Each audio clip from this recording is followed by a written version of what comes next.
No, no, no. Sir, can you hear me? Stay with me. I'm getting you out of here. Don't you dare die on me. Shayla's hands were slick with blood as she dragged the unconscious man across the pavement. The car behind them was a wall of flames, black smoke billowing into the New York night sky. Her maid's uniform was torn. Her knees scraped raw, but she didn't stop pulling. She couldn't stop. The heat was unbearable. Every breath burned her lungs, but his weight was dead in her arms, and if she let go now, he'd die. She knew it with a certainty that made her grip him tighter, ignoring the way her muscles screamed in protest. "Please," she whispered, tears streaming down her face. "Please don't die." The second explosion hit like the fist of God. The shockwave threw them both forward, and Shayla felt something hot and terrible slam into her left shoulder. The pain was instant. Blinding metal pressed against flesh, burning, searing. She screamed, but she didn't let go.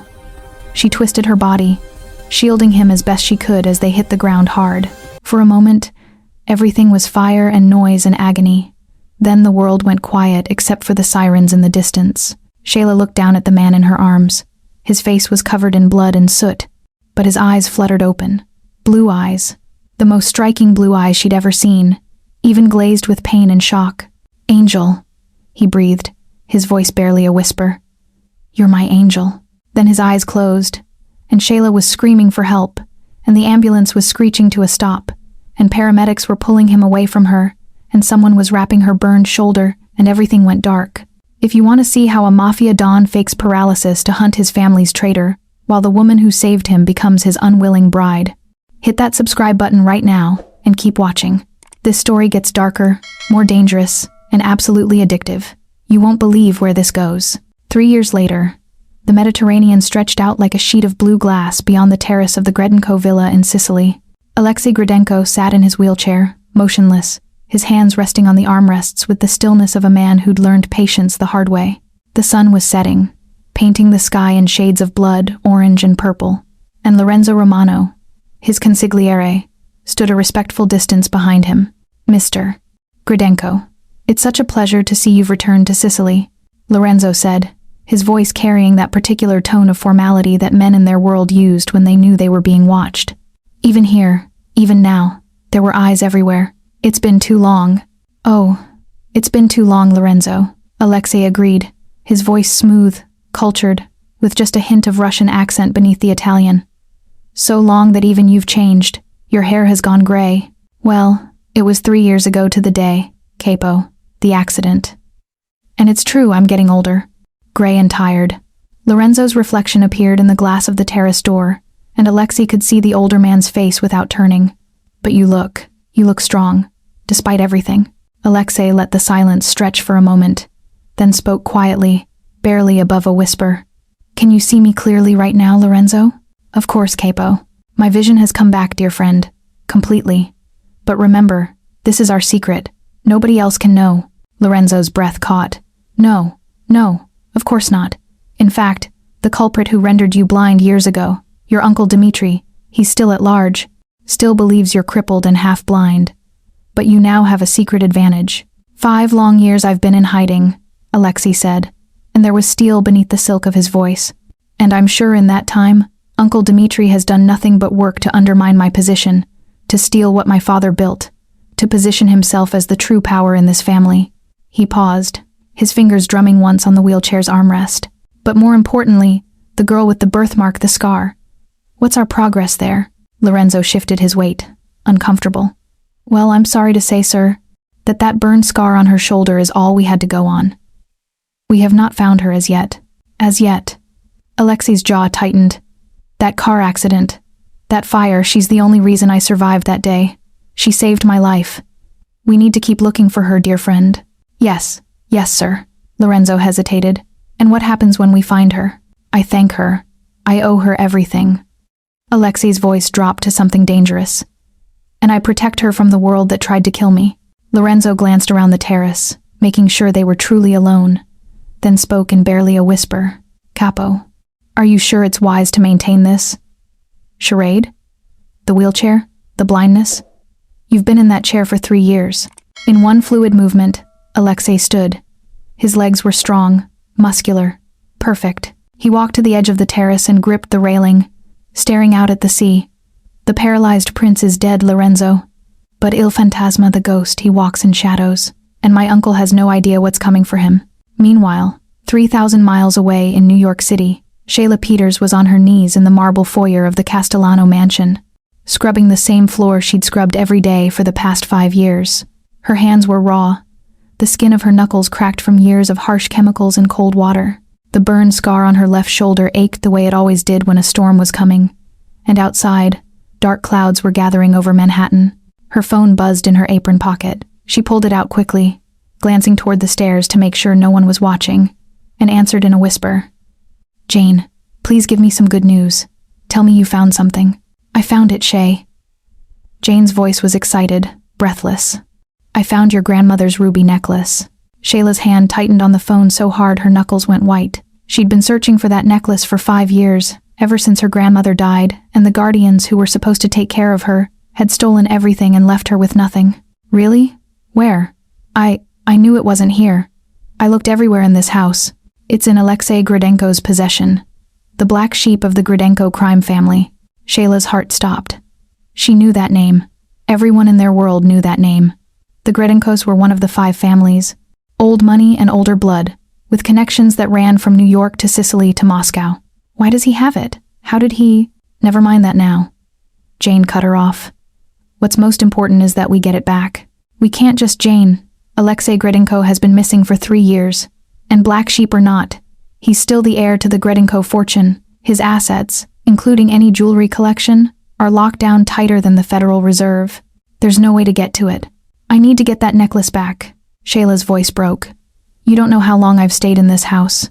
Putting up with Viviana and her mother Lucille, scrubbing their floors, taking their racist comments, and their abuse. All because I thought maybe, just maybe, the necklace was still here somewhere. I can't give up on it now. We have another problem, Jane said carefully. The private investigator who got us this information sent us a gigantic bill. I mean, really gigantic. He says if we want any more details about where Gridenko is hiding or how to access his collection, we have to pay him first. And Shay, it's more money than we have. Shayla closed her eyes, and her left shoulder throbbed with phantom pain. Okay, let me worry about the money. Right before Nona died, she grabbed my hand and told me, find the ruby necklace. It will tell you everything. I need to know what she meant. I need to know why it was so important. Before Jane could answer, Shayla heard shouting from upstairs. She shoved the phone back in her pocket and grabbed her scrub brush, working quickly, trying to disappear the way she'd learned to disappear over 5 years of servitude. Mother. Mother. Get out of my way! Viviana Castellano came storming down the grand staircase, her designer heels clicking on marble like gunshots. She was beautiful in that vicious, brittle way that came from never being told no, her blonde hair perfectly styled, her makeup flawless. I need to speak with you right now. Lucille Castellano appeared at the top of the stairs, all elegant menace in her Chanel suit. What is it, darling? Why are you screaming like some common... I will not marry some paralyzed freak. Viviana's voice was shrill enough to echo through the entire mansion. I will not marry Alexei Gridenko. Shayla froze, her hand still on the scrub brush. The bucket of soapy water beside her sloshed as her knee bumped it. Did Viviana just say Alexei Gridenko? The man who had her grandmother's necklace?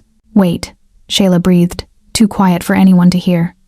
Viviana's engaged to Alexei Gridenko? Calm down, sweetheart, Lucille said, descending the stairs with practiced grace. Who said anything about you marrying Alexei Gridenko? But Papa just got off the phone with the Gridenko family's consigliere. Viviana was practically hyperventilating. They're on their way here. Today. Right now. You said you'd get me out of this engagement. Lucille reached her daughter and took her by the shoulders, a calculating look crossing her sharp features. So he can marry your sister instead. The world tilted. Shayla's stomach dropped to somewhere around her knees. What? The contract did not specify which daughter, Viviana. Lucille continued, her voice smooth as poison. So Shayla can marry the disabled degenerate. Oh, mother, you're so smart. Viviana's panic transformed into malicious glee in an instant. That's actually not a bad idea. I mean, she's already basically his servant anyway, right? What's one more cripple to take care of? Shayla's mind was racing. If she married this man, this Alexei Gridenko, she could get to Sicily. She could search his house. She could find Nona's necklace, and finally understand what her grandmother had been trying to tell her before she died. But she couldn't let them know that. She had to make this look like she had no choice. "No," Shayla said, standing slowly, her voice shaking. "I have a better idea." Both women turned to look at her like they'd forgotten she existed. "What did you say?" Lucille's eyes narrowed dangerously. "No, Mother. No," Shayla said, channeling every ounce of fear and desperation she actually felt. "Please. Why should I be the one to marry him?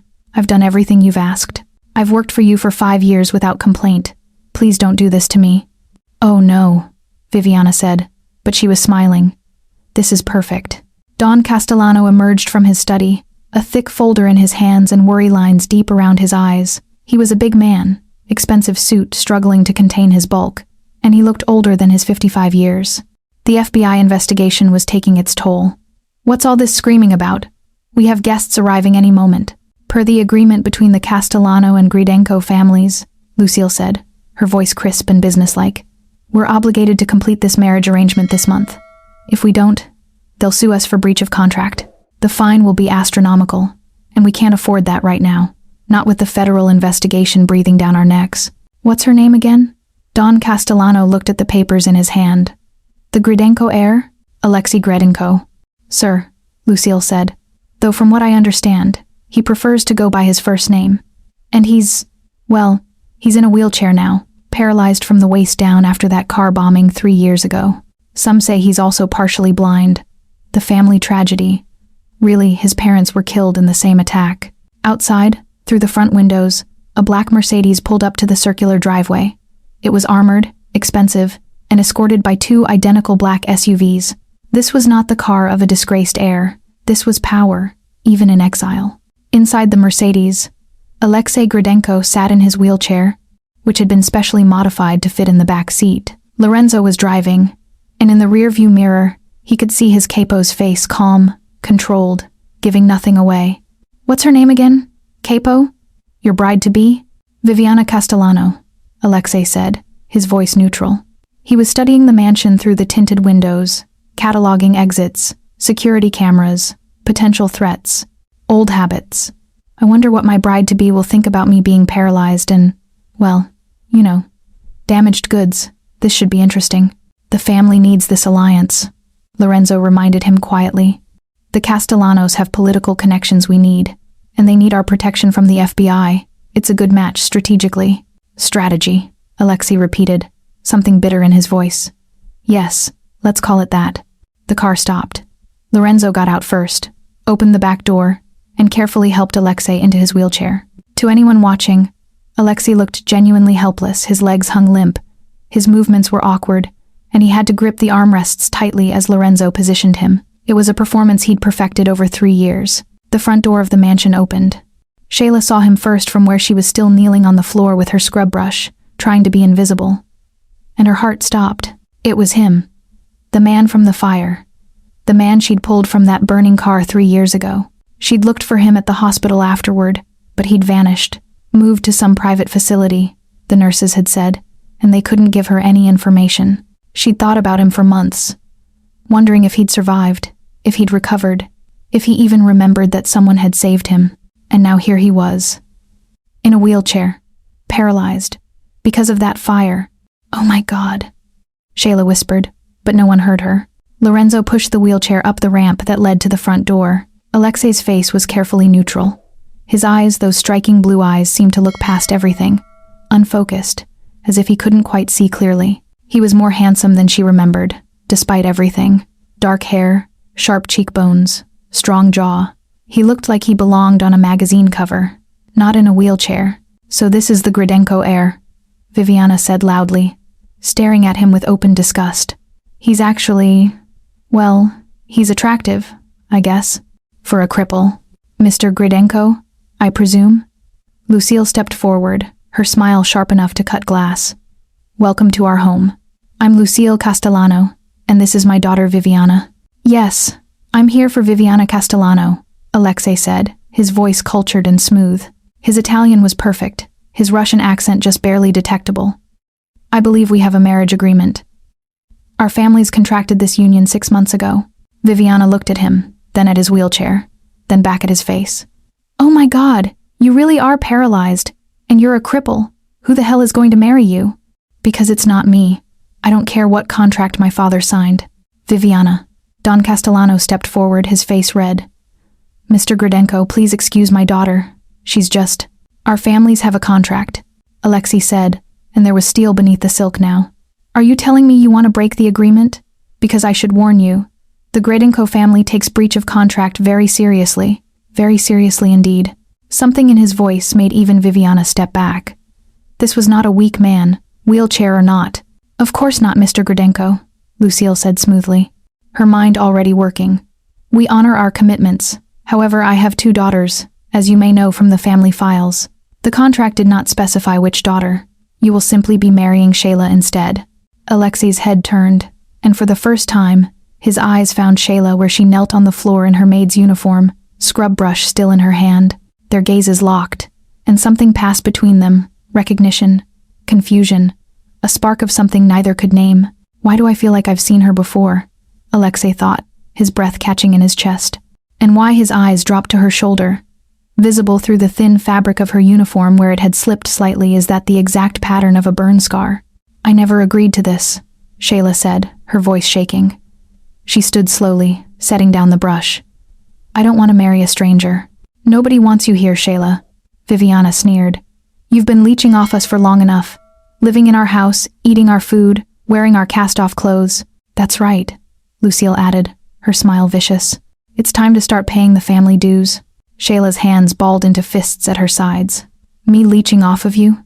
This house, everything you have, was paid for by my mother's life insurance money after she died. You married my father for that money, Lucille. You're just a home wrecker who saw an opportunity and took it. How dare you speak to my mother that way? Viviana moved forward, her hand raised to strike. That's enough. Alexei's voice cut through the room like a blade. It wasn't loud, but it carried absolute authority. I didn't come here to witness a family squabble. Viviana spun on him. You can't tell me what to do, you crippled. Wait. Alexei held up one hand, and Viviana froze. I thought you said I was blind and crippled, paralyzed. That's what the medical report said, wasn't it? Well, yes, but my legs don't work, Alexei said calmly. But I can see shadows, movement, shapes. I'm legally classified as having low vision, but I can still sense motion quite well. And I use the wheelchair because new environments are difficult to navigate safely, as if to demonstrate. His hand shot out and caught Viviana's wrist midair, stopping her slap before it could land on Shayla's face. He hadn't even looked directly at her hand. He has pretty good reflexes for a blind man. Viviana jerked her wrist free, stumbling back. How did you... I'm sure you can't even make it up our driveway by yourself, she said weakly, trying to regain control. Probably fall on your face. Perhaps, Alexei said, his tone mild. But I came here for a specific purpose. He reached into his jacket and pulled out a small velvet box. When he opened it, the diamond inside caught the light and exploded into rainbow fire. I came here to honor a marriage agreement, and I brought an engagement gift. The room went silent. Even Viviana stopped talking. What the hell is that? She finally whispered. Some cheesy piece of costume jewelry? Is this... Shayla's voice was barely audible. Is this the Josephine diamond? Alexei's eyes found hers again, and this time there was a hint of approval. You know your gems, miss? Shayla Peters. And yes, that diamond belonged to Empress Josephine. It's worth millions, tens of millions. My mother's ring, Alexei said quietly. She wanted my future wife to have it. I suppose that would be you, Miss Viviana? Wait, Lucille said, her mind calculating rapidly. Perhaps we should discuss terms first. This is all happening very fast. I was just going to suggest the same thing, Alexei said. On one condition. Condition? Don Castellano frowned. What condition? Someone in this room will marry me today, honoring the contract between our families, or your family will be punished for breaking our agreement. His voice was pleasant, conversational, but the threat underneath was unmistakable. The Gridenko family does not accept breach of contract lightly. My uncle Dmitri, who currently runs family operations, is particularly unforgiving about such matters. You're not really in a position to negotiate, cripple, Viviana spat. With your stupid mom dead, Shayla. No one here wants to see your ugly face anyway, Lucille added, her cruelty casual and practiced. But lucky for you, he's blind, He won't have to look at you. Something inside Shayla cracked open. She'd spent 5 years taking their abuse, their racism, their casual cruelty. 5 years scrubbing their floors and biting her tongue and disappearing into the background. But if she did this, if she married this man, she could get to Sicily.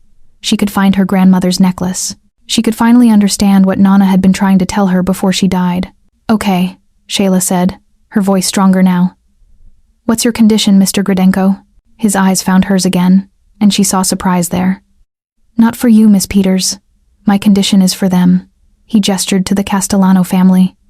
"I want you to pay her." "What?" Lucille's face went pale. "So that's why she wants to marry me," Alexei said, more to himself than anyone else. "For money. How practical." "Mom, just do it," Don Castellano said urgently. "I can't have this contract broken. I can't. Not now. Not with the FBI investigation. We need the Gridenko family's protection. Pay her whatever she wants. I'm sure whatever it is will cost less than breaking our agreement," Lucille said through gritted teeth. "Fine. $50,000. 100,000, Shayla said, and her voice didn't shake this time. "Absolutely not. Then we don't have a deal." Shayla met Lucille's eyes steadily. "I'm offering you a way out of your problem. Your daughter doesn't want to marry him. I'm willing to do it, but I want to be compensated for 5 years of unpaid labor. 5 years of living in your house as an unpaid servant. 5 years of your abuse, $100,000. Or you can explain to the Gridenko family why you're breaking the contract." Don Castellano grabbed his wife's arm. "Mom, do something. Give her the money." Lucille looked like she wanted to kill Shayla where she stood, but she also knew when she was beaten. "Fine. $100,000. But you leave my home immediately today and move in with whatever this man calls his home, and I never want to see your face again." Shayla looked at Alexei, who was watching her with an expression she couldn't quite read. "Then we have a deal," she said. "Let me see that ring again." Shayla stepped closer to him, close enough that he could smell her perfume, something simple, probably cheap, but it suited her. "This really is the Josephine diamond?" "It is." "Then I accept." Shayla held out her hand, and Alexei placed the ring on her finger.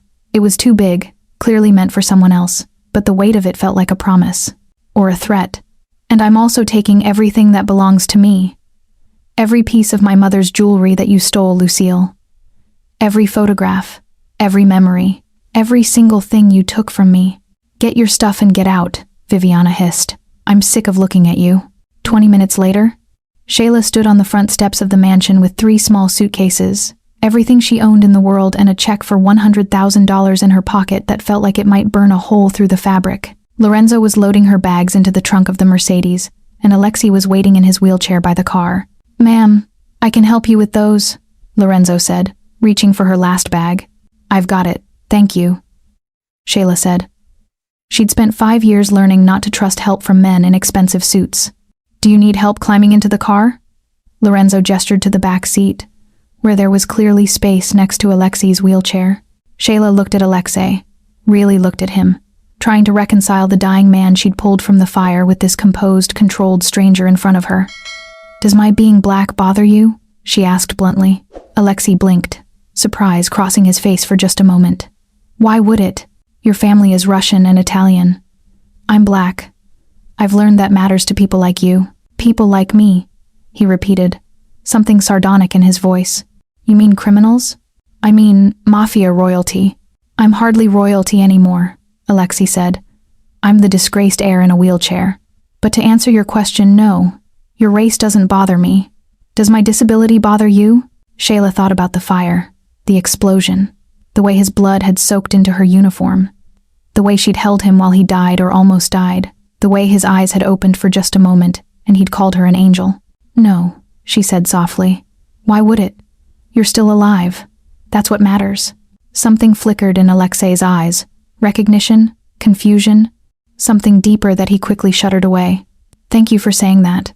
Not everyone feels the same way." Shayla climbed into the back seat, and Lorenzo carefully folded Alexei's wheelchair and stored it in the trunk before getting into the driver's seat. The car pulled away from the Castellano mansion, and Shayla watched it disappear in the side mirror, feeling something loosen in her chest that had been tight for 5 years. "Thank you for helping me back there," Alexei said after a long silence, with Viviana and her mother. "I'm about to become your wife, aren't I?" Shayla said, looking at the massive diamond on her finger. It caught the light and threw rainbow patterns across the car's leather interior. It's the least I can do. And let's be real, I should be thanking you for being able to negotiate $100,000 from them. There was something like respect in his voice. That was impressive. Don't worry, since you helped me secure this marriage, you'll get half. What? Shayla turned to look at him. No, I don't need. The other half you can use however you want. To pay your private investigator, perhaps? But $50,000 is yours. Non-negotiable. Shayla's heart stopped. How did you know about the private investigator? I didn't, Alexei said, his voice mild. But you just confirmed it. She swallowed hard. I thought you wanted me for the money. That's why you agreed to marry me. I was wrong about you, he said simply. You're not after money. You're after something else. And you know what? I respect that. We all have our secrets. No, you keep all of it, Shayla said, trying to regain her footing in this conversation. It was your negotiation. And by the way, it was really impressive how you handled them. Especially Viviana. No, you get half. And since you'll be moving in with me in Sicily, you can consider it rent money if that makes you feel better. He paused. Also, I understand what you're going through. When my parents died in that car bombing, my uncle Dimitri sold off many of their things. Personal items, family heirlooms, things that meant something to me. He claimed it was for operational expenses. $100,000 is nothing compared to what he owes me. Shayla looked at him, really looked at him, and saw something she hadn't expected. Genuine understanding. I'm sorry about your parents. I'm sorry about your mother. They sat in silence for a moment, the car eating up miles of highway, leaving New York behind. Anyway, Shayla said finally, we're married now. Or we will be soon. We'll look out for each other. Partners. Alexei turned his head toward her, and even though his eyes seemed unfocused, she had the distinct impression he was seeing her perfectly clearly. I've never met anyone quite like you. Shayla Peters. But that doesn't mean I'm going to forget about the girl who saved me, Alexei thought. The one with the burn scar. I'll find her. I have to. 1 year, Shayla thought, her hand unconsciously going to her left shoulder where her burn scar was hidden beneath her clothes. 1 year to find Nana's necklace and figure out what she was trying to tell me. 1 year, and then I'm free. 1 year, Alexei thought, watching Shayla's reflection in the window. 1 year to find my angel. 1 year to hunt down the traitor who killed my parents. 1 year to decide what to do with this unexpected complication sitting next to me. Neither of them knew they were searching for each other. Neither of them knew that everything was about to change. The Mercedes drove on toward the private airport where a jet was waiting to take them to Sicily, to a life neither of them had chosen, to a future neither of them could predict. In the trunk, Shayla's 3 suitcases sat next to Alexei's folded wheelchair, and in the back seat, 2 strangers sat side by side, both hiding secrets, both hunting for answers, both pretending to be something they weren't. Outside the Castellano mansion, Viviana stood at the window and watched the car disappear. That bitch stole my engagement, she hissed. No, dear, Lucille said, her voice cold and calculated. She saved you from a nightmare. But don't worry, we'll make sure she pays for it. The Gradenkos are going to Sicily? Good, let them. And when that marriage falls apart, when that cripple realizes what he's gotten himself into, we'll be waiting. What do you mean? Viviana turned to her mother. I mean, Lucille said, pulling out her phone, that I have friends in Sicily, and they're very interested to know that the Gradenko heir just married a black American nobody. Very interested indeed. She dialed a number and waited. When someone answered, she smiled. Hello, Dimitri. Yes, it's Lucille Castellano. I have information about your nephew that I think you'll want to hear. Information about his new wife, and what she's really after. The plane touched down in Sicily 12 hours later, and Shayla stepped out into Mediterranean sunshine that felt like a physical embrace after years in New York. The air smelled different here, salt and flowers and something ancient, something that whispered of old feuds and older blood. A car was waiting. Not the Mercedes this time, but a sleek black Range Rover with tinted windows and 2 escort vehicles. Lorenzo drove, and Alexei sat in his wheelchair in the specially modified back seat, looking out the window at the Sicilian countryside rolling past. Wow, Shayla breathed, staring at the landscape. This is better than I expected. What were you expecting? Alexei asked, something amused in his voice. Everyone's been saying you've been having a tough time ever since she gestured vaguely. The falling out with your family. I thought maybe you'd be living in some small apartment or something. Barely getting by. I don't have as much as I once did, Alexei said carefully.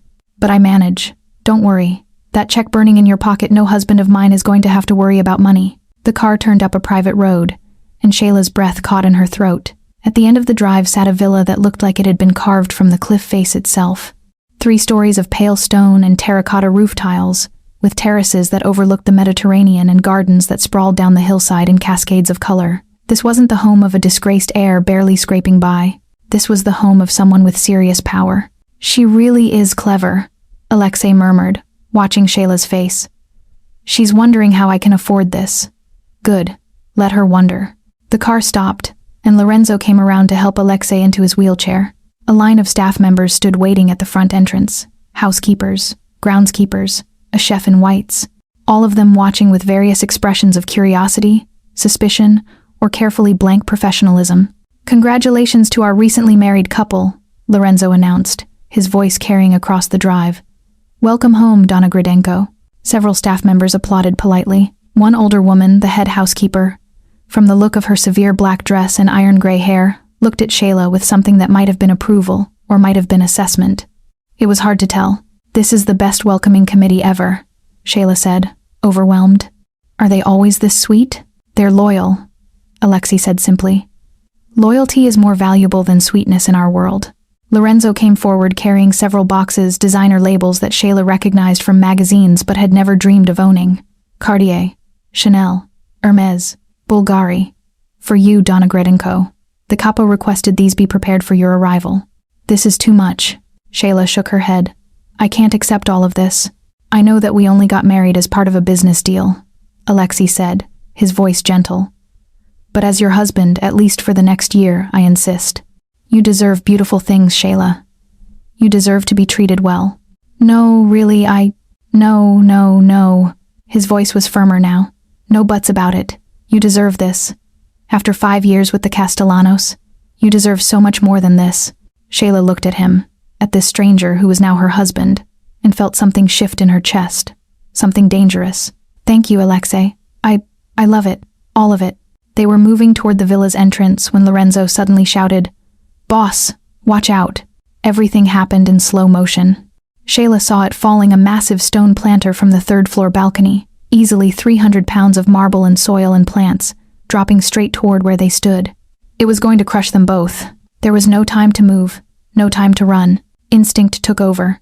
Shayla lunged for Alexei's wheelchair, her hands gripping the handles to push him out of the way. But he moved first, his hand shot out with impossible speed and precision, caught her wrist, and pulled her against him as his other hand sent the wheelchair rolling backward with a powerful shove. They tumbled together onto the gravel drive as the planter crashed into the spot where they'd been standing, exploding into shards of marble and showers of dirt. Shayla landed on top of Alexei, her hands braced on his chest, her face inches from his. His arms were around her, protective, strong, too strong for a paralyzed man. Are you hurt? His voice was rough, urgent, and his eyes were focused directly on hers with perfect clarity. For just a second, the mask slipped, and she saw him, really saw him. I think I should be the one asking you that, Shayla breathed. Her heart was hammering. I'm fine. That was, you have really quick reflexes for someone who can't see well. Alexei blinked, and the mask came back. His eyes went unfocused, and his grip on her loosened. I was trying to save you. You were trying to save me. I guess that makes us even. We're partners, right? Shayla said softly. Yeah, we're partners. Lorenzo and several staff members came running, helping them both up. Someone retrieved Alexei's wheelchair, checking it for damage. The head housekeeper was directing cleanup of the shattered planter, her face grim. Sir, madam, are you both injured? Lorenzo asked, his voice tight with worry or perhaps fear. Should I call a doctor? We're fine, Lorenzo, Alexei said, settling back into his wheelchair as if nothing had happened, as if he hadn't just moved like a trained fighter. But I want to know, where did that planter come from? Who was on the 3rd floor? I'll find out immediately, Capo. Lorenzo's jaw was tight. This was no accident. Shayla stood there, her hands still shaking from adrenaline, and watched Alexei. He was back in his wheelchair, back to playing the part of the disabled man. But she'd felt his strength. She'd seen his eyes focus perfectly on her face, and she couldn't shake the feeling that nothing about Alexei Gridenko was what it seemed. Nothing at all. The morning light filtered through silk curtains in shades of gold and cream, and Shayla woke in a bed so soft it felt like floating on clouds. For a moment, she forgot where she was. Then reality crashed back. Sicily, the villa, Alexei Gridenko, the falling planter that had nearly killed them both. She sat up, her shoulder aching from old burn scars, and realized someone had left clothes folded on the chair by the window. Real clothes, expensive clothes, not the threadbare things she'd brought from New York. She dressed quickly in fitted black pants and a cream silk blouse that probably cost more than she used to make in a month, then followed the sound of movement downstairs. The villa was even more beautiful in daylight marble floors, frescoed ceilings, artwork that belonged in museums. Every window framed the Mediterranean like a living painting. She found Alexei in his private bathroom, struggling with the buttons on his shirt, or at least, he appeared to be struggling. His face was frustration, his fingers fumbling, and when he sensed her in the doorway, he turned with what looked like genuine embarrassment. "I'm sorry," she said quickly. "Lorenzo said you might need help with morning routines. I can come back if—" "No, it's fine." His voice was resigned. "This is part of the arrangement, isn't it? You're my caretaker as well as my wife, at least until the year is up." Shayla crossed to him, her hands going to his shirt buttons. His body was close, so close she could smell his cologne, something dark and expensive, sandalwood and bergamot. His chest under her hands was solid muscle, his shoulders broad and powerful. For someone paralyzed from the waist down, his upper body was impossibly well developed. "For someone paralyzed, you're very fit," she said carefully, her fingers working the buttons. "Upper body strength," Alexei said, his voice neutral. "I compensate for what I've lost. I work out every day. Weights, mostly. It's the only thing that keeps me from feeling completely useless." But when her fingers brushed his bare skin, electricity shot through them both. His breath caught just for a second, and his abdominal muscles tensed under her touch. The control it must take to stay this still, to never flinch, to never react. It seemed almost inhuman. Shayla's mind was racing. How does someone with a spinal cord injury maintain this much muscle tone in their core? How do his abs contract when I touch him if the nerves are severed? They finished dressing in silence, and Lorenzo arrived to take Alexei to breakfast. But before they left, Alexei's hand caught hers. "Thank you, Shayla, for helping me. You didn't have to." "Yes, I did," she said. "We're partners now. Remember?" That evening, Dmitry Gridenko arrived for what Lorenzo called a family dinner. He swept into the villa like he owned it. A big man in an expensive suit, his wife Katerina beside him in furs despite the Mediterranean warmth. He had Alexei's blue eyes, but none of his nephew's careful control. This was a man who took what he wanted. Dinner was torture. Dmitry dominated the conversation, asking Alexei questions about business matters in that condescending tone people use with children and invalids. "Now, nephew, I don't want you to worry about these complicated financial issues. Uncle Dmitry has everything under control. You just rest and heal." "Thank you, Uncle," Alexei said, his voice soft, almost confused. "I trust your judgment. You've been running things so well while I've been recovering." "Good boy." Dmitry patted Alexei's shoulder like he was a dog. "You just focus on your pretty new wife and let the men handle the empire." Katerina turned her cold gaze on Shayla, who had said nothing throughout the meal, trying to be invisible the way she'd learned at the Castellano mansion. "Tell me, girl, did you trap my nephew on purpose, looking for a green card, or perhaps hoping for a piece of the Gridenko fortune?" "I didn't trap anyone," Shayla said quietly, her hands clenched in her lap under the table. "This wasn't my choice. She's my wife," Alexei said, and there was steel underneath the silk now. "You'll speak to her with respect, Aunt Katerina." It was the first time he'd defended her, and Dmitry noticed. His eyes narrowed slightly, calculating, as if this small act of defiance was a piece in a puzzle he was trying to solve. That night, gunshots woke Shayla from restless sleep. She grabbed her robe and ran toward Alexei's room, her heart hammering. The hallway was dark, and she could hear men's voices. Lorenzo shouting orders, the sound of breaking glass. She burst into Alexei's bedroom and found him exactly where she'd expect a paralyzed man to be, struggling in his wheelchair near the bed, his face panicked, his hands gripping the armrests like they were the only thing keeping him from falling. "Shayla, get down! There are men in the house! I'm not leaving you." She ran to him, helped him navigate toward the panic room Lorenzo had shown her earlier. But as they moved through the doorway, she saw something impossible. Just for a second, just one fraction of a moment, Alexei's left foot pushed off the ground. Not dragging, not dead weight, pushing, supporting his weight as they moved. "Did you just—" she started. More gunshots, closer now. No time to ask questions. They made it to the panic room, a reinforced steel chamber hidden behind a bookshelf, and sealed themselves inside. Outside, they could hear Lorenzo and the security team engaging the intruders. The sharp crack of gunfire. Men screaming. Alexei was breathing hard, his hand on his chest, looking genuinely shaken. But Shayla was watching him carefully now, studying every micro-expression, every small movement. Something wasn't right. Something about all of this felt like a performance. 10 minutes later, silence fell. Lorenzo's voice came through the intercom. "Capo, it's clear. We got all of them. 4 men, professionals. They're dead." They emerged from the panic room, and Shayla saw the bodies being carried out. Men in black tactical gear, expensive weapons, the kind of equipment that costs serious money. This wasn't random. This was targeted. "Who were they?" she asked.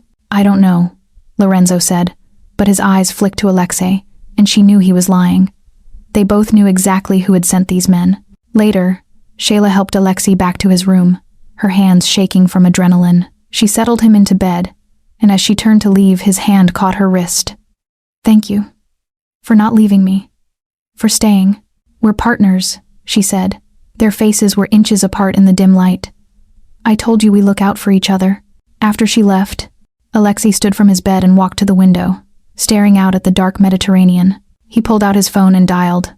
"Lorenzo, it was Dimitri. He's testing me, seeing if I'm vulnerable. But now we know he's willing to kill me in my own home. The stakes just got higher." Meanwhile, Shayla lay in her bed, unable to sleep. She'd felt that foot push off. She'd seen his eyes track movement behind him in the panic room when he shouldn't have been able to see it at all. And she couldn't stop thinking about the way his muscles had tensed under her fingers that morning, responding to her touch in ways that shouldn't be possible if the nerves were truly severed. She pulled out her laptop and started searching. Spinal cord injury recovery, paralysis symptoms. Can paralyzed people regain movement? And then, on a hunch, Alexei Gridenko, car bombing. The articles loaded slowly on the villa's Wi-Fi, and her blood ran cold. Same method as the bombing 3 years ago. The one she'd survived. The one where she'd pulled a dying man from a burning car. Her hand went to her shoulder scar, and suddenly she was back there. The heat, the flames, the weight of him in her arms. Those blue eyes opening for just one moment. "Oh my God," she whispered. "That was him. I saved Alexei Gridenko." But if he was the man from the fire, then he'd been looking for her for 3 years. Looking for the woman with the burn scar who'd saved his life. And she was right here, sleeping down the hall, and he had no idea. Or did he? The next morning, Viviana Castellano arrived in Sicily with her brother Antonio, ostensibly for a friendly visit. But Shayla knew better. She saw the malice in Viviana's eyes, the calculation in Antonio's smile. They were here to cause trouble. Dinner that night was another exercise in humiliation. Viviana dominated conversation, making subtle racist comments disguised as jokes, questioning Shayla's education, her background, her right to be at the table with real mafia families. Antonio watched Alexei carefully, assessing him like a predator sizing up wounded prey. "So, Alexei," Viviana said sweetly, "how's married life treating you? Getting everything you need from your caretaker?" She emphasized the last word with a smile that was all teeth. Alexei's jaw tightened, but he maintained his facade. Weak, confused, harmless. "Shayla has been very kind, very helpful. I'm sure she has," Antonio said. "Tell me, Shayla, how does it feel to marry so far above your station? Must be like winning the lottery. From maid to mafia wife in one convenient contract." Shayla set down her fork carefully. "How does it feel to be so insecure that you need to tear others down to feel important? You little—" Viviana started. "Enough." Alexei's voice cut through the room. "Shayla is my wife. You will respect her or leave my home. This is not negotiable." That night, the villa came under assault. Not random intruders this time, a professional hit squad, heavily armed, coordinated. Shayla and Alexei were trapped in his bedroom as bullets shredded the walls, glass exploding inward, wood splintering. "We need to move," Alexei said urgently. "Now." "I can't carry you," Shayla started, reaching for his wheelchair. Alexei made a choice. He stood up. Not struggling, not uncertain. He stood perfectly, smoothly, like a man who had never been paralyzed at all. No time for explanations. Come with me if you want to live, Shayla gasped. You can walk? Yes. And we're about to die if we don't move right now. He grabbed her hand and pulled her toward a hidden panel in the wall she'd never noticed. Behind it was a passageway, narrow and dark, leading down into the villa's foundation. They ran. He moved like a trained soldier, fast, efficient, silent. He knew every turn, every step. When two attackers appeared ahead of them, he fought with brutal efficiency that took Shayla's breath away. No wasted movement, no hesitation.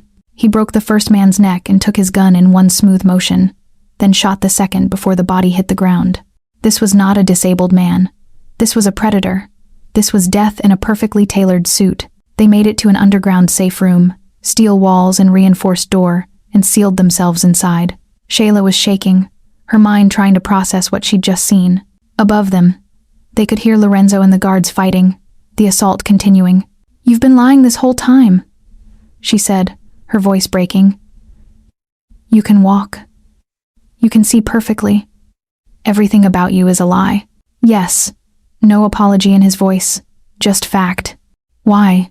Because someone in my family tried to kill me 3 years ago, Alexei said, his blue eyes meeting hers with perfect focus. The car bombing that killed my parents. They think it crippled me, left me weak and helpless. While they believe I'm harmless, I hunt them. Who? I suspect my uncle Dmitri, but I needed proof. I needed to see who would move against me, who would show their hand. He stepped closer. But now you're in danger because of me, because you married me. I'm sorry. It was the first genuine apology she'd heard from him, and it stripped away all her anger in an instant. So I'm what? Collateral damage? Part of your disguise? You were. His hand lifted, almost touching her face, then dropped. But now, you're something else. Something I didn't plan for. What happens when your uncle finds out you can walk? She asked. When he discovers you've been faking? Then one of us dies, Alexei said simply. The assault ended. Lorenzo came for them, his face grim. 4 attackers dead, 2 guards wounded. Professional hit team, coordinated strike. Dimitri's signature all over it. In the aftermath, Shayla made a decision. I'll keep your secret, she said. But I want something in return. Name it. My grandmother's ruby necklace. The one your family has. I want it. Alexei studied her for a long moment. Why is it so important to you? It belonged to her. It's mine by right. And I think there's something hidden in it. Something she wanted me to find before she died.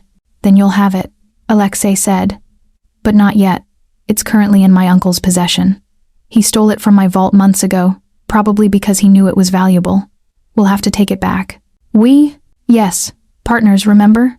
He held out his hand. If you're keeping my secret, then we're in this together now. All of it. Shayla took his hand. Deal. But Alexei, if you lie to me again, if you use me as a pawn in your game without telling me, we're done. I don't care about the contract. I'll expose everything. Fair enough, he said. And for the first time, she saw him smile. A real smile. Not the careful mask he showed the world. Welcome to the war, Shayla Gridenko. Try not to die.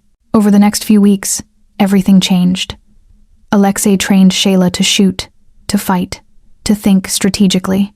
She was a natural, quick, smart, ruthless when she needed to be.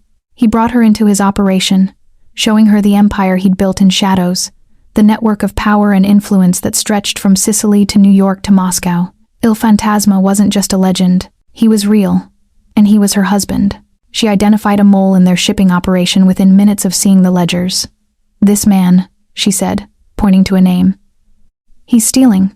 Small amounts, but consistently. He thinks no one will notice. How did you spot that so fast? Lorenzo asked, impressed despite himself.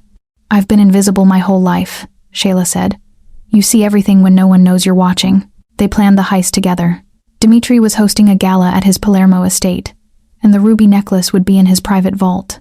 Shayla would attend as Alexei's wife, playing the devoted caretaker. While she distracted Antonio, who'd made his interest in her uncomfortably clear, Lorenzo's team would break into the vault. The night of the gala, Shayla wore a dress that cost more than a car, blood-red silk that clung to her curves. Alexei saw her and went very still. You're beautiful, he said, and there was something in his voice that made her pulse quicken. You can actually see me properly now, she pointed out. No more pretending to be blind. I could always see you, he said quietly, even when I was pretending not to. The gala was everything she expected, excess and danger in equal measure. Antonio immediately gravitated to her, his hands too familiar, his eyes undressing her. She played along, laughing at his jokes, touching his arm, all while counting down the minutes until Lorenzo's signal. Dimitri watched her with calculating eyes. Your wife is quite charming, nephew. Where did you say you found her? I didn't, Alexei said mildly from his wheelchair. But she found me. Sometimes the best things are unexpected. The heist went perfectly. They got the necklace, got out clean, and by the time Dimitri realized it was gone, they were back at the villa. Shayla held the ruby necklace in trembling hands, tears streaming down her face. I found you, Nana. I finally found you. She examined it carefully, and her fingers found the hidden clasp. Inside, a tiny USB drive, so small she almost missed it. She plugged it into her laptop with shaking hands, and the files loaded slowly. Financial records, account numbers, names and dates. Evidence of a massive theft, $50 million, stolen from her grandmother's accounts by the Americans who were supposed to be her guardians after her mother died. But there was more. Birth certificates, legal documents, her grandmother's real identity. Princess Tamara of a wealthy African nation, fled to America decades ago, her royal fortune hidden in offshore accounts, and Shayla was her only heir. Shayla couldn't even say it. I'm a princess? Alexei found her crying, holding the necklace, the laptop open in front of her. She told him everything: the stolen fortune, her grandmother's hidden identity, the truth she'd never known about her own heritage. You're royalty, he said softly. A princess. I'm a maid who scrubs toilets, Shayla said bitterly. That's all I've ever been. He lifted her chin, forcing her to meet his eyes. You're a queen who survived. There's a difference. You're strong, Shayla. Stronger than you know. And I'll help you reclaim what's yours. Every penny. Every truth. All of it. Why? She whispered. What do you get from this? Watching you take back your power? His thumb brushed away her tears. That's reward enough. They almost kissed. Both felt it, the pull between them, the heat that had been building for weeks. But Shayla pulled back, frightened. I can't. Every woman in your world ends up dead or destroyed. Not you, Alexei said fiercely. Never you. I'll burn this entire world down before I let anyone hurt you. But Dimitri was moving faster than they realized. Viviana had planted fake evidence, doctored photos, manufactured communications that made it look like Shayla was an FBI informant. The proof was damning, and Dimitri brought it to Alexei with theatrical concern. Nephew, I'm so sorry, but your wife, she's been investigating us. She's working with the federal government. Alexei looked at the photos, the documents, and his face went carefully blank. Surely not. Shayla wouldn't. Wake up, boy, Dimitri's patience cracked. She's using you. She married you to get close to our operations, to gather evidence for the FBI. You're going to end up in prison because of this black American snake. Let me talk to her, Alexei said weakly. Maybe there's an explanation. He confronted Shayla in their bedroom, and she saw the papers in his hand. You believe this? She gasped. I don't know what to believe anymore. His voice was cold, distant, and she realized he was acting. Playing a part for the cameras Dimitri had undoubtedly hidden throughout the villa. After everything? Tears were streaming down her face, real and raw. After everything we've been through, everything I've told you, you think I'd betray you? After everything? He turned away from her. We had a contract, Shayla. That's all this was. A business arrangement. I saved your life. The words burst out of her before she could stop them. 3 years ago, that car bombing in New York. That was me. I pulled you out of that fire. I burned my shoulder, saving you while you bled all over me. And this is how you repay me? Alexei froze. Every muscle in his body went rigid. What? The car bombing. Shayla was past caring now, past protecting herself. She was hurt and angry and done with all the lies. She pulled down the shoulder of her dress, exposing the distinctive burn scar. I pulled you out. Your blood was everywhere, and you opened your eyes for just a second and called me your angel. Remember? His hand reached out, trembling, touching the scar with something like reverence. You. It was you. This entire time, you were the one I was searching for, and you were willing to believe I'd betray you. She shoved him away. You know what? Fine. I'm done. I'll take my grandmother's inheritance and disappear. You can find another pawn for your game." She tried to leave, but Dimitri's men were waiting in the hallway.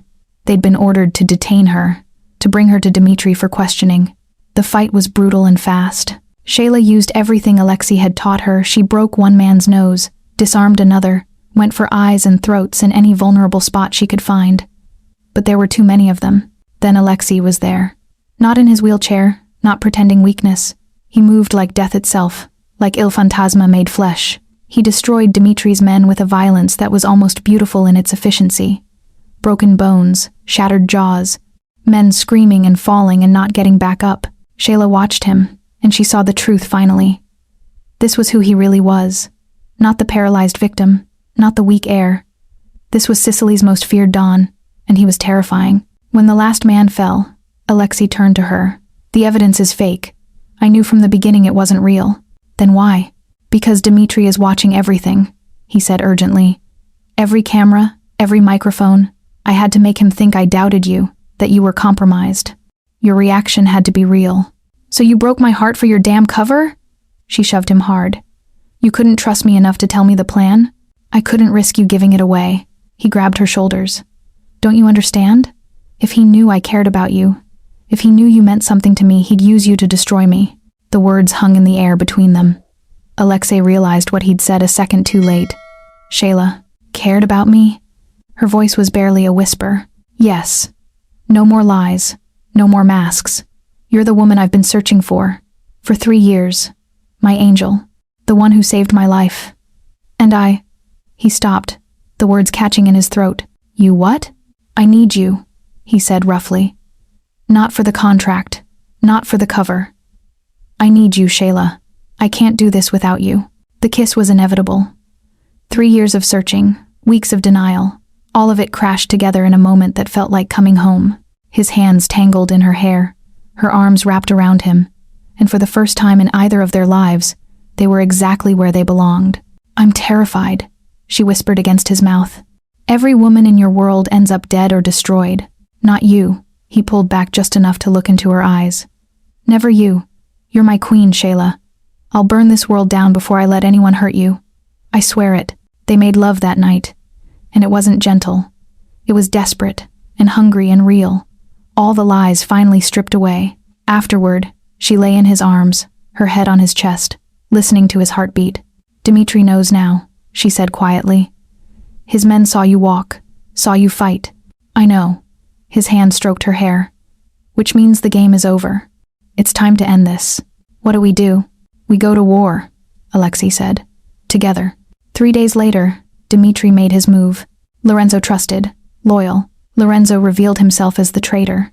"I'm sorry, Capo," he said, gun pointed at Alexei's head. "But you were never supposed to come back from that bombing. You were supposed to die with your parents." "You?" Alexei looked genuinely shocked. "Lorenzo, you were my brother, and you were my Don," Lorenzo said. "Until you chose her over the family. A black American nobody over centuries of tradition. You've gone soft, Alexei. Weak. And weak men don't deserve to lead."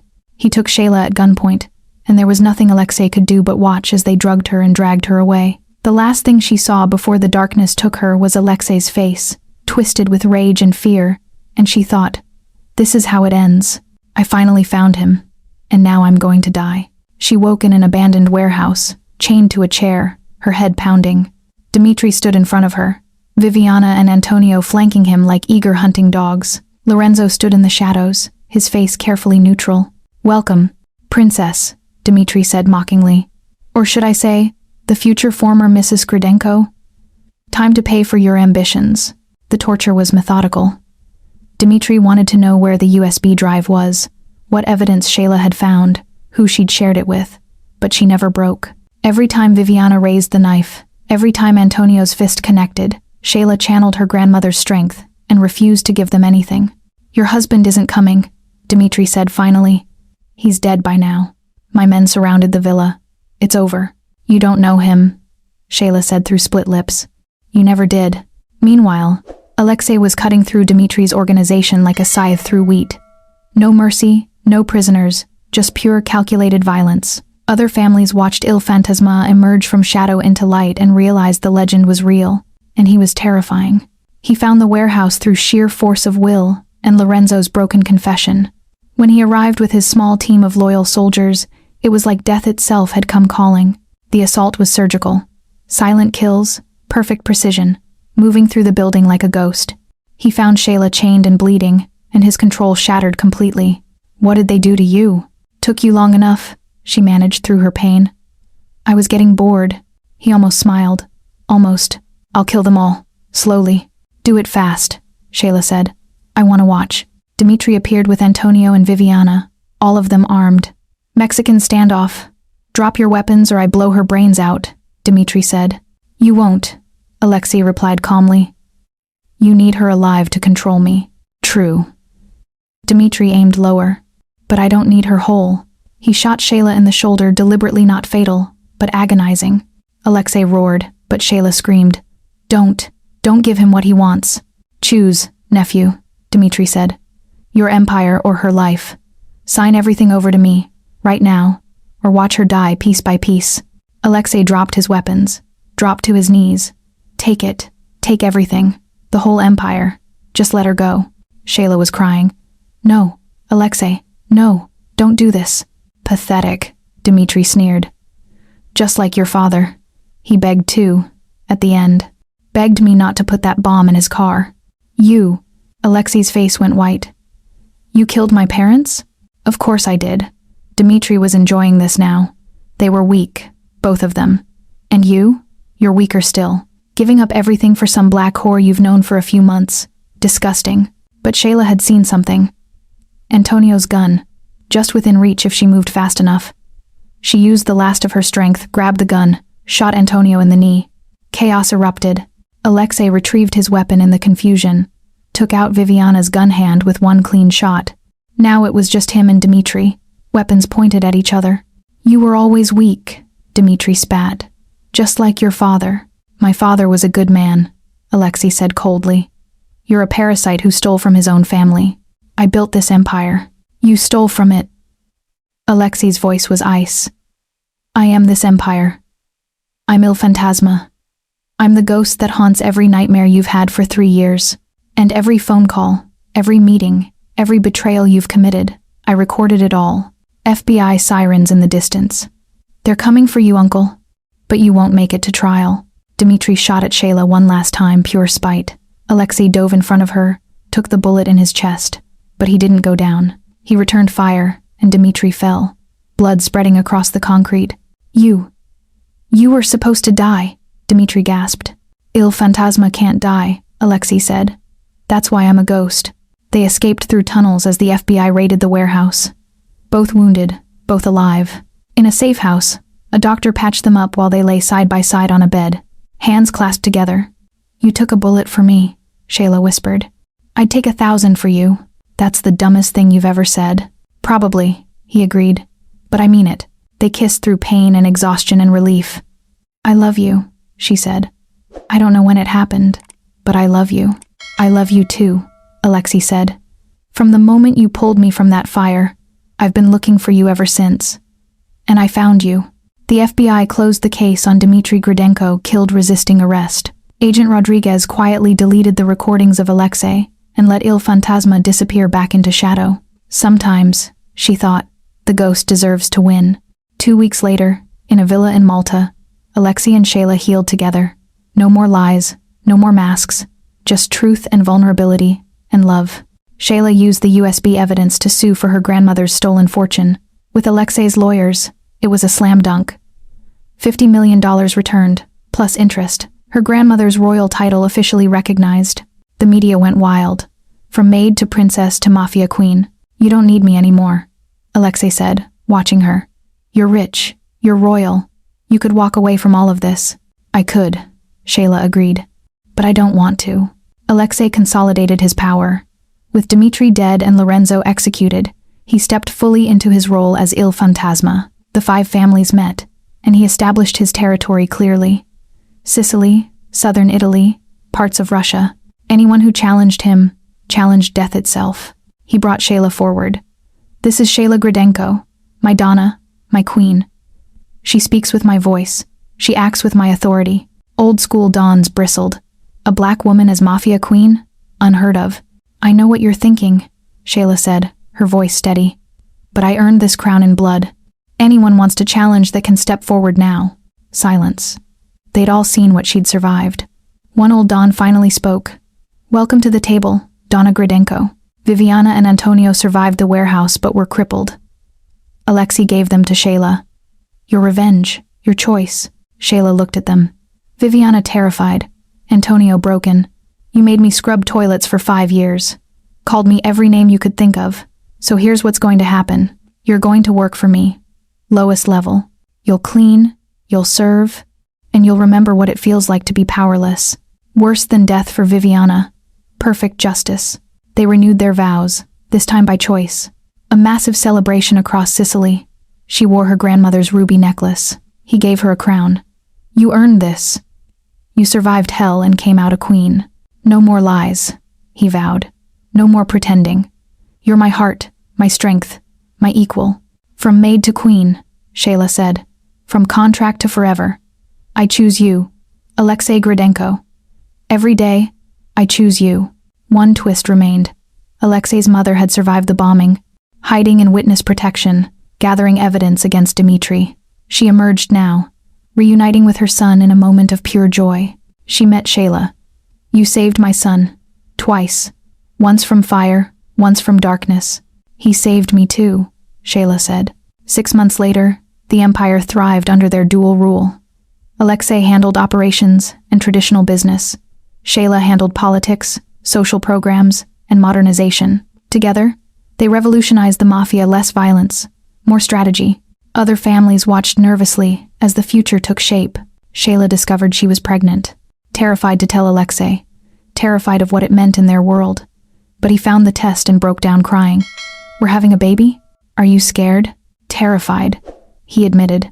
But with you, I can face anything.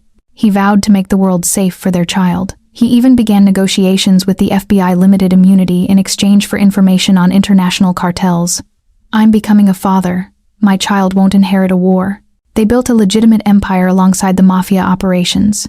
Shayla's housing projects across Sicily bore her grandmother's name. Alexei's tech investments created legal billions.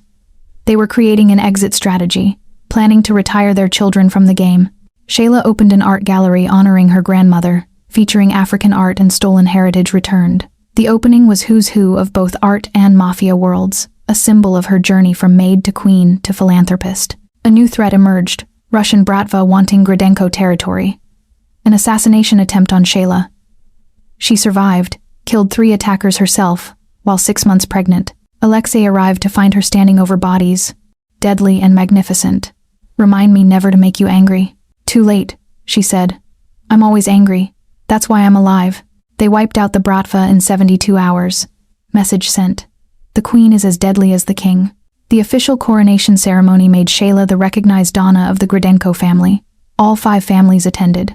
She was the first black woman to hold this title. Her crown mixed African patterns with Italian tradition. They said a black woman could never sit at this table, she said in her speech. But I didn't ask for a seat. I built my own throne. Standing ovation. Even the skeptics had to respect what she'd become. 1 year later, their villa. Shayla held their baby daughter Tamara Valentina Gridenko, named for her grandmother and Alexei's mother. Alexei pushed his empty wheelchair off the terrace into the Mediterranean. It hit the water with a splash and sank. Symbolic? Shayla asked, smiling. The cripple is dead. The ghost is at peace. I'm just a man who loves his wife. And the empire? Still ours. But we're building something different. Something better. He looked out over Sicily. This is our legacy now. Not fear. Not violence. Power. Yes, but power used to protect, to build, to create. From ashes to empire, Shayla said. From strangers to soulmates. Baby Tamara cooed. She'll never know servitude, Shayla whispered. She'll never know powerlessness. She'll know love, Alexei said. That's the greatest power of all. A final montage. Shayla teaching in her foundation. Alexei in boardrooms, expanding legitimate business. Their soldiers doing charitable work. Sicily thriving. Other families following their model. Black girls seeing Shayla's face on magazines, thinking, I could be a queen too. The final image. Family portrait. Alexei standing tall. Shayla wearing her crown and grandmother's rubies, baby Tamara between them. Behind them, paintings of Shayla's grandmother and Alexi's parents watching over them. The camera pulled back through the villa, through the grounds, over Sicily, over the Mediterranean that stretched forever blue. They said we couldn't exist. A black queen and her ghost king, a maid and a mafia don, a woman with nothing and a man pretending to be nothing. But they didn't just exist, they conquered.